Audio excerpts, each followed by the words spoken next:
قياس الوزن باستمرار ده اكيد هيساعدك انك تقيس تقدم، سواء عايز تزيد في الوزن، عايز تخس، عايزين نثبت على الميزان. ولكن في حاجات كتير جدا ممكن تأثر على وزنك انت مش واخد بالك منها، زي مثلا كوبايتين ميه نص كيلو على الميزان. وزنك الصبح غير وزنك بالليل، لان كتلة الجسم بتتغير على مدار اليوم. طب اوزن امتى؟ هقول لك على نقط لو عملتها تطلع بوزن مظبوط. افضل ميعاد تاخد فيه الميزان المظبوط هو الصبح قبل الفطار، ويفضل بعد ما تدخل الحمام. يبقى احنا كده ثبتنا وقت الميزان. تاني نقطة، استخدام ميزان عالي الجودة.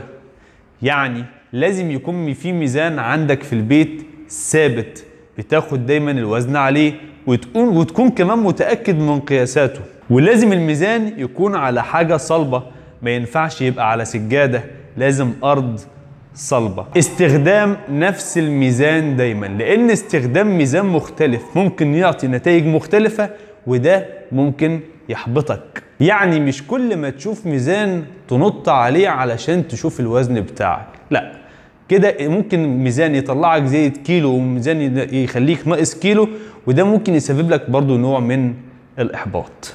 نقطة غريبة شوية، ولكن لازم توزن كل مرة بنفس الملابس، لأن تغيير الملابس اللي انت لابسها برضو ممكن يعطي نتائج مختلفة.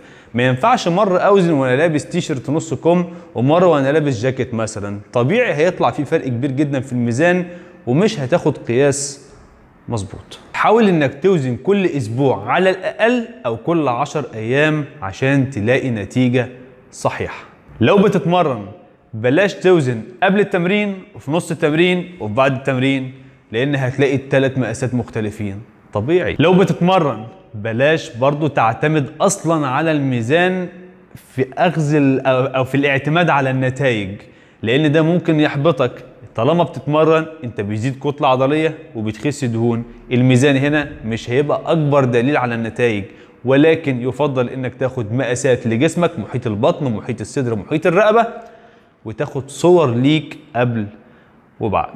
وكالعادة طالما وصلت للنقطة دي يبقى يا معلم الفيديو عجبك، لايك شير سبسكرايب، ولو ليك اي سؤال سيبه في تعليق وهرد عليك.